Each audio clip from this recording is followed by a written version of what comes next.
Rain fell hard on the broken colony world of Vareth.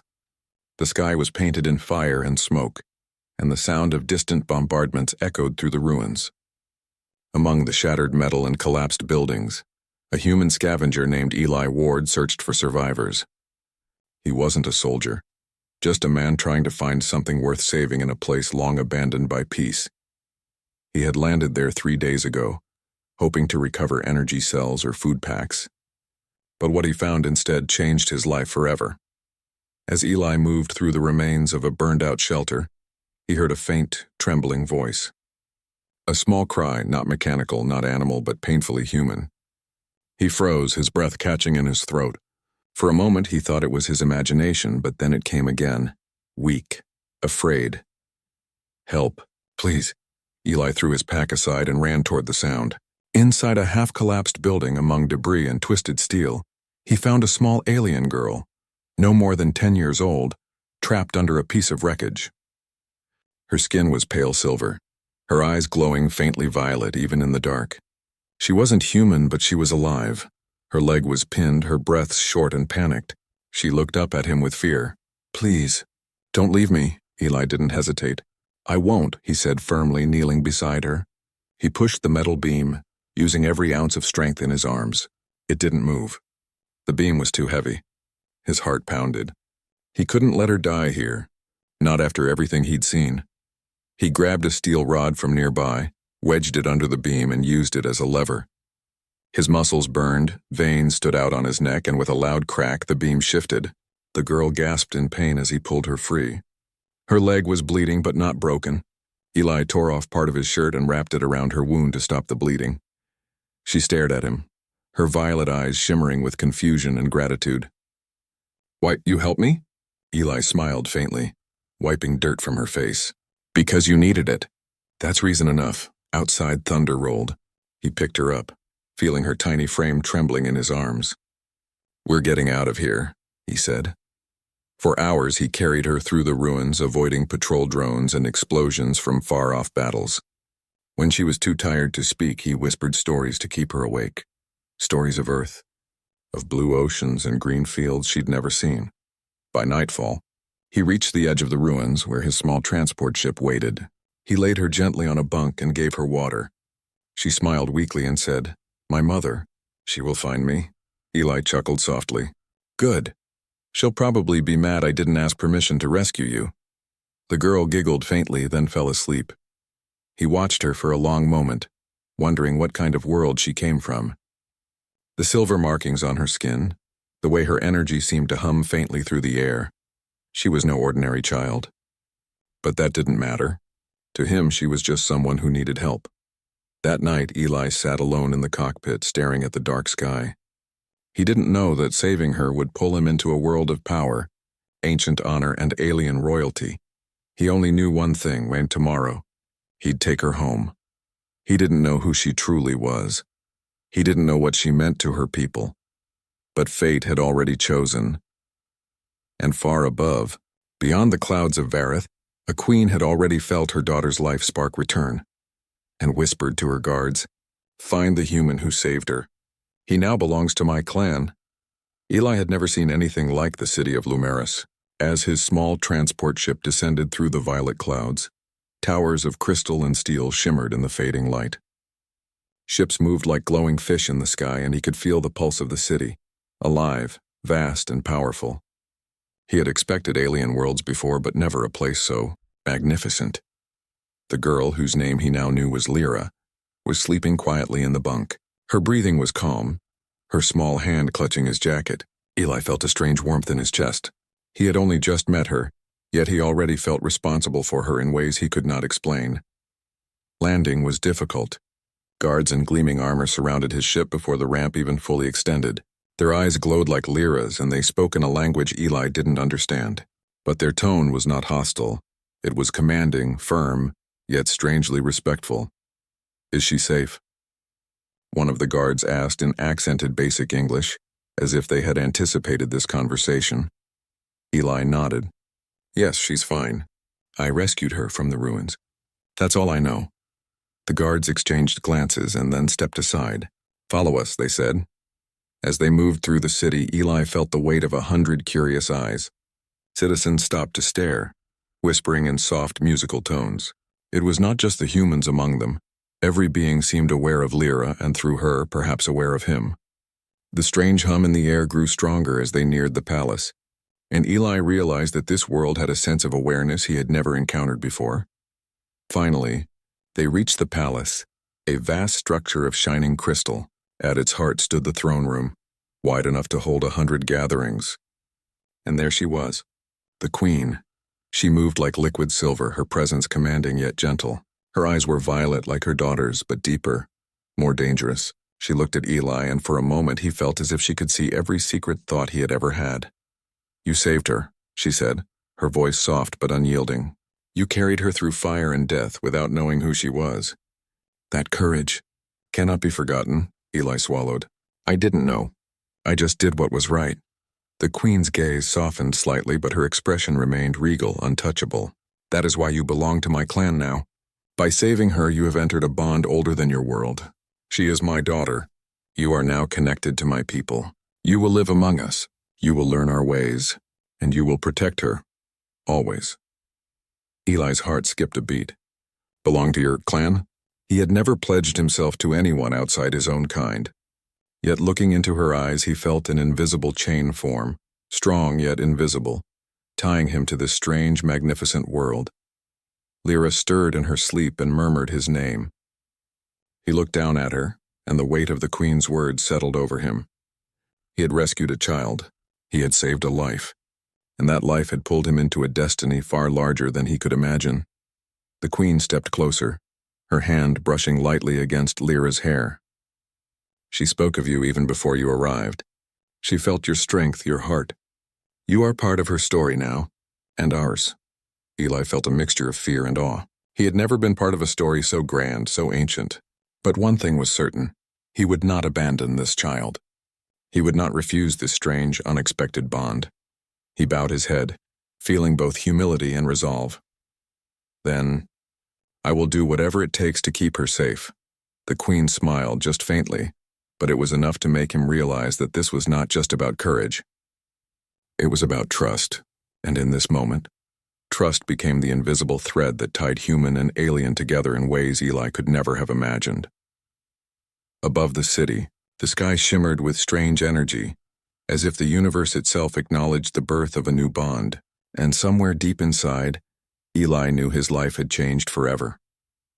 Eli woke before dawn, the soft violet light of Lumeris spilling through the tall crystal windows of the palace. He could hear Lyra stirring in her room down the hall, her small voice calling for him. Despite the grandeur of the palace, he felt out of place, a human among beings whose very presence radiated power and grace. But the bond the queen had spoken of weighed heavily on his mind. He was now tied to this world, and he couldn't fail the child he had saved.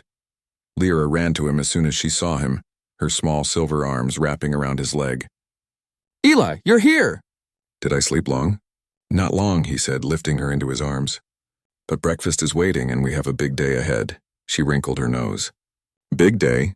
Eli smiled, unsure himself. "We'll see. The queen wants to meet you, and me." The queen's lessons began immediately after breakfast. Eli followed her guards through corridors that seemed to stretch forever. Every hallway shimmered with energy. Every corner had statues or symbols he couldn't understand. When they arrived at the throne room, the queen was waiting. She didn't sit on her throne this time. She walked toward him, her movements smooth like water flowing over stones. "You are part of our clan now," she said, her voice quiet but resonant. "You will learn our ways, our rules, and our strengths. If you cannot, then you endanger my daughter and yourself." Eli nodded, though his heart raced. "I'll learn." The queen gestured to the guards, who handed him a strange weapon. It wasn't like anything he had seen. Its surface shimmered with energy, its weight light yet solid. "You will learn to fight," the queen said. "Not for conquest, but for protection. Every member of our clan must be ready to defend those they love." For hours, Eli trained under alien instructors, struggling to adapt. His muscles ached in ways he hadn't known possible. He stumbled, fell, and nearly gave up more than once. But every time he looked at Lyra, practicing alongside her small but determined form, he remembered why he had come. He wasn't just training for himself, he was training for her. At midday, they were led to the gardens, a vast expanse of glowing plants, floating water, and crystal paths. Lyra laughed as she ran ahead, her feet barely touching the ground.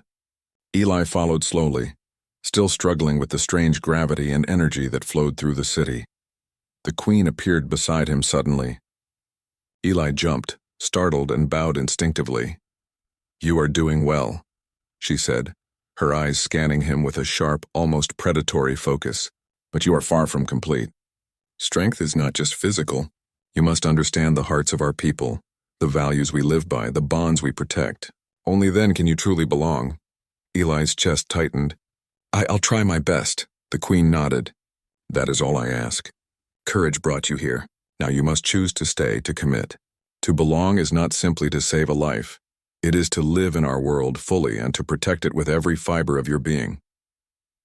For a moment, Eli felt the enormity of it. This was more than he had bargained for. This world, these people, the little girl who had become his responsibility, all of it demanded something more than just his skill. It demanded his heart. Lyra ran back to him, holding a glowing flower from the garden. She pressed it into his hands and smiled, eyes shining. "You're mine now too, Eli, right?" He looked at her, then at the queen, and felt a strange sense of peace. "Yes," he said quietly. "I belong here now. And I'll protect you, both of you, and no matter what." The queen's eyes softened just slightly, but it was enough to tell him he had passed the first test. The first of many, perhaps, but already a bond had begun that would change the destiny of humans and aliens alike. Outside the palace, the city pulsed with life. Eli knew he had stepped into a story far larger than he could have imagined, and for the first time, he felt ready to face it. The following days passed in a whirlwind for Eli.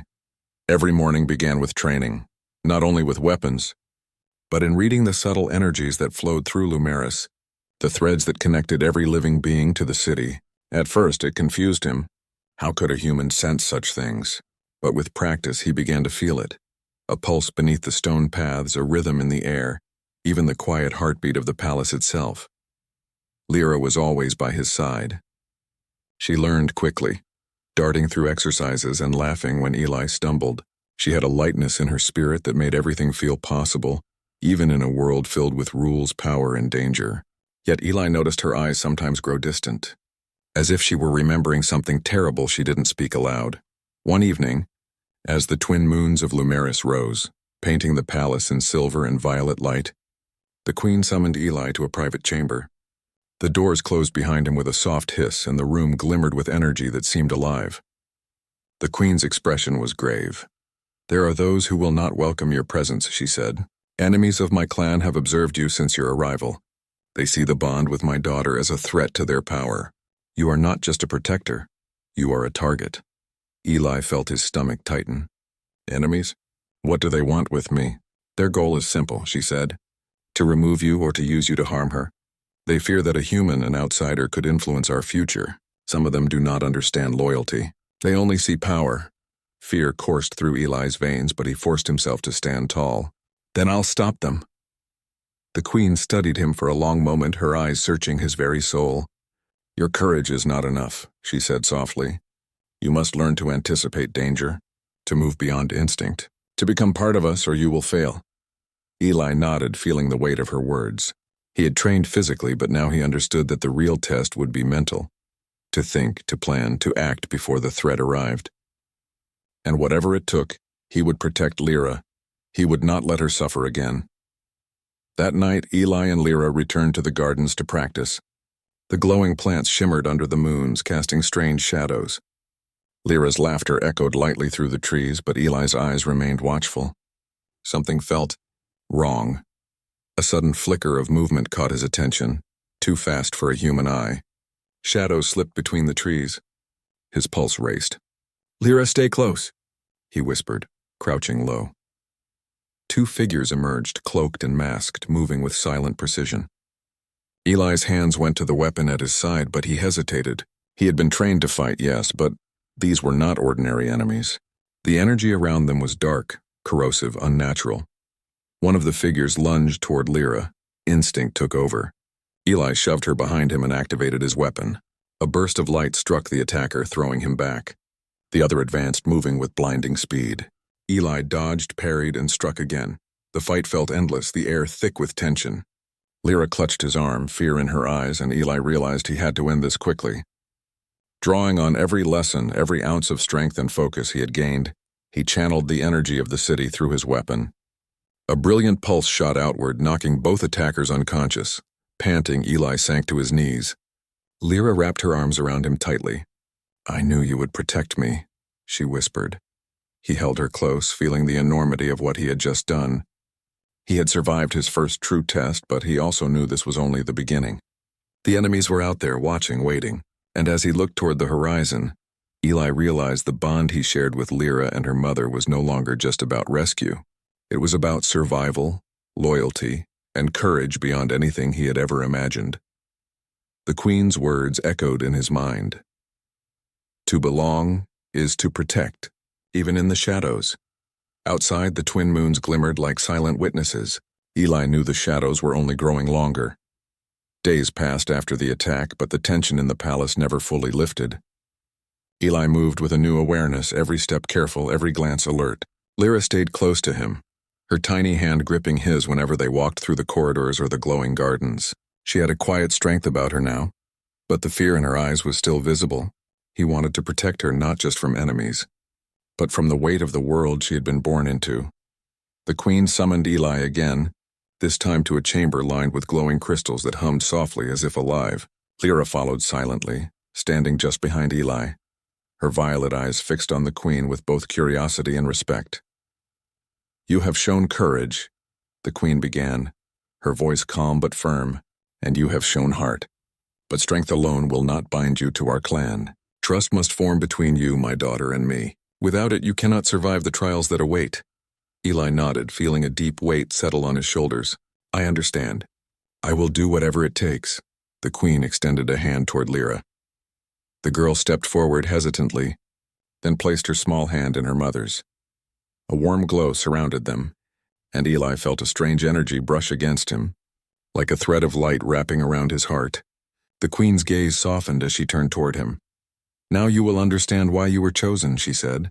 "Not for your strength alone, but for your willingness to act without knowing what you were getting into. That is the true measure of courage, and that is why you belong." Eli felt a mix of pride and fear. To belong to a clan so powerful, so ancient, was beyond anything he had ever imagined. Yet the words came with responsibility. He was no longer a lone human.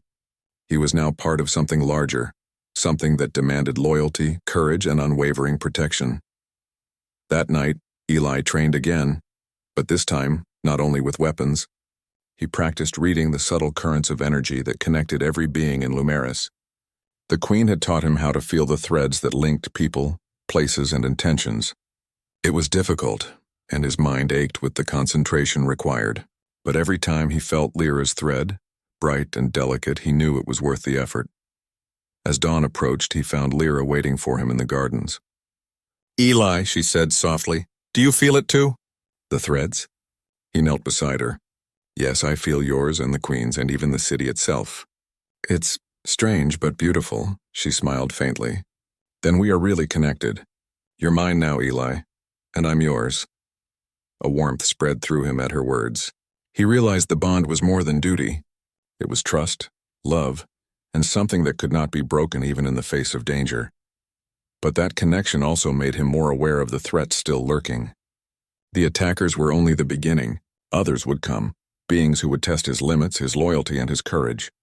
And Eli knew that he would have to rise to each challenge, not just for himself, but for the girl he had saved, and for the Queen who had placed her trust in him. The Queen watched silently from the palace balcony as Eli and Lyra trained. A faint smile touched her lips. The human had proven himself in ways she had not expected. Courage, heart, and now trust, and he had all three. And yet she knew that the true test was still ahead. The sun rose over Lumeris, casting long violet shadows across the city. Eli stood with Lyra beside him, feeling the pulse of the city, the connection of the threads, and the weight of the bond he had accepted. He was no longer just a rescuer.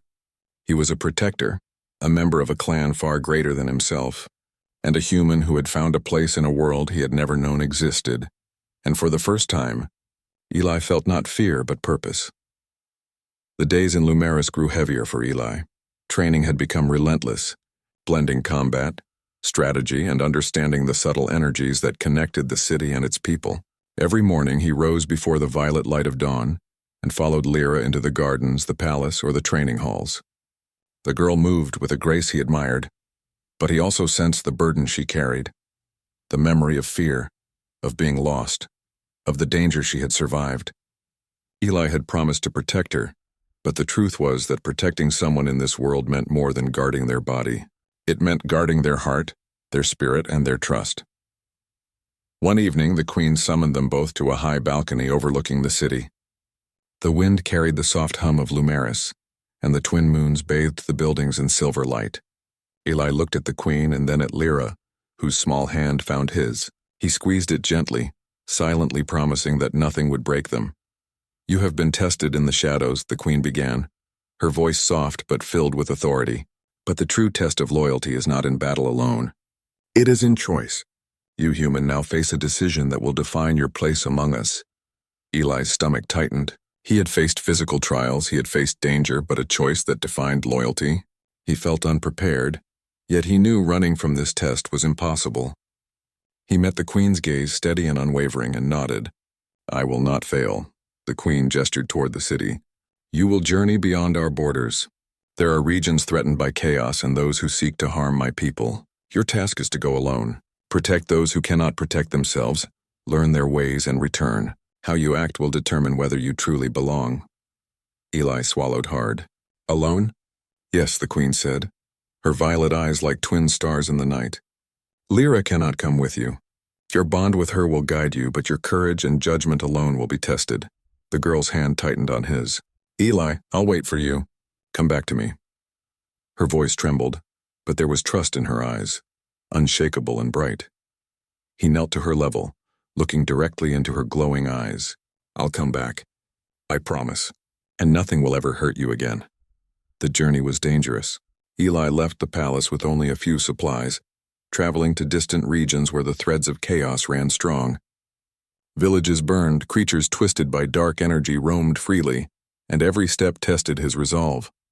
The human heart, he realized, was not used to such raw, constant danger, but with each challenge, each choice to save rather than ignore, to protect rather than flee, he felt the bond with Lyra and the queen strengthen. He wasn't alone. Their trust guided him. One night, as he sheltered in a ruined tower, Eli reflected on everything he had learned. Courage had brought him here, heart had kept him moving, and loyalty, true loyalty, would carry him through the trials. He thought of Lyra sleeping in the palace, of her tiny hand in his, and of the queen who had placed the fate of her daughter in his hands. His chest swelled with determination. By the time he returned to Lumeris, battle-worn and weary, he understood something essential. To belong was to sacrifice, to trust, and to protect without hesitation. And he had done all three. When the palace gates opened and he stepped inside, Lyra ran into his arms, hugging him fiercely. The queen watched silently, her eyes unreadable, then finally nodded. Eli had passed the trial. He had proven that his bond was real, his loyalty unwavering, and his courage unshakable. Eli looked down at Lyra, feeling a mixture of exhaustion and triumph. "I'm back," he whispered. "I told you I would come." She laughed softly, burying her face in his chest. "I knew you would." The queen approached, her expression softer than before. "You have learned well, human. Your heart, your courage, your loyalty, they are now inseparable from our clan. You belong here, and you belong to us." Eli's chest tightened. He had crossed a threshold he had never imagined, and yet the feeling was not fear or doubt. It was home. And for the first time he understood that rescue had not been a simple act of bravery. It had been the beginning of something far greater, a bond that would define both human and alien futures. The palace of Lumeris was quiet that night, but the air hummed with energy. Eli stood in the central courtyard, looking up at the violet skies. He had faced danger, darkness, and doubt. He had crossed impossible distances and fought foes that tested every skill he possessed. And now he was home. Yet the memory of the trials lingered. And he knew that belonging to this clan was not just about survival. It was about devotion, trust, and heart. Lyra appeared beside him, her small hand slipping into his. She looked up at him with those glowing violet eyes, bright with innocence and admiration. "You came back," she said softly. Eli knelt to meet her gaze. "I promised," he said, voice steady despite the exhaustion that weighed on him. "Nothing could stop me from coming back to you." She smiled, a delicate light that seemed to make the world itself pause. "I was waiting for you," she whispered. The queen arrived silently, her presence as commanding as ever, yet warmer now, softer around the edges. She studied Eli with a careful gaze, then finally spoke. "You have proven more than courage. You have proven loyalty, heart, and strength. You have chosen to belong, not because it was easy, but because you chose to protect, to trust, and to commit." Eli's chest tightened. He realized that belonging was more than duty. It was love in its quiet, enduring form, not the love of romance, but the love that demands sacrifice, courage, and unwavering faith in others. And he had found it here, with Lyra and with the queen who had placed her trust in him. The queen stepped closer to Lyra, resting a hand lightly on her daughter's shoulder. "You will never be alone," she said. "Your protector, your human, is now one of us, and his heart is tied to ours forever." Eli felt an invisible chain wrap around him, not of force, but of connection. He belonged here, not because of his strength, not because of skill, but because of choices made in moments that mattered most. He had acted without thought of reward, without expectation of recognition. He had acted because it was right, and that was what made him part of something greater than himself. Lyra looked up at him, her small face glowing in the violet moonlight. "Eli, you're mine now, right? And I'm yours?" He smiled, lifting her into his arms. "Yes, always." For a long moment the three of them stood together, connected in a bond that went beyond words or understanding. Eli could feel the pulse of the city, the warmth of the queen's presence, and the quiet trust of the child he had saved. It was a bond forged in fire, tested in shadow, and solidified in courage. The queen's eyes softened, and for the first time, Eli saw a flicker of something personal in her gaze, not just authority, but recognition and respect. "You are part of our clan now," she said quietly. "And you always will be. You are no longer a visitor. You are family." Eli exhaled, a weight lifting from his shoulders. The battles, the dangers, the fear, they had all led to this moment. He had saved a life without knowing who she was, and in doing so, he had found a home in a world he never imagined. A home where courage, heart, and loyalty mattered more than lineage or strength. Lyra hugged him tightly. "Thank you, Eli," she whispered. He hugged her back, feeling a warmth that settled deep in his chest. "No, thank you, Lyra. You gave me a reason to be better, to belong, to fight, to care." Above them, the twin moons of Lumeris glimmered, casting silver light across the city. In that light, a human and an alien princess, bound by trust, courage, and heart, stood together. A bond had been formed that would endure no matter what challenges the universe might bring, and Eli knew with complete certainty that he would never be alone again. He belonged. He belonged to her. He belonged to her clan. He belonged to the family he had chosen. The night hummed quietly, a gentle witness to a bond forged forever. The end.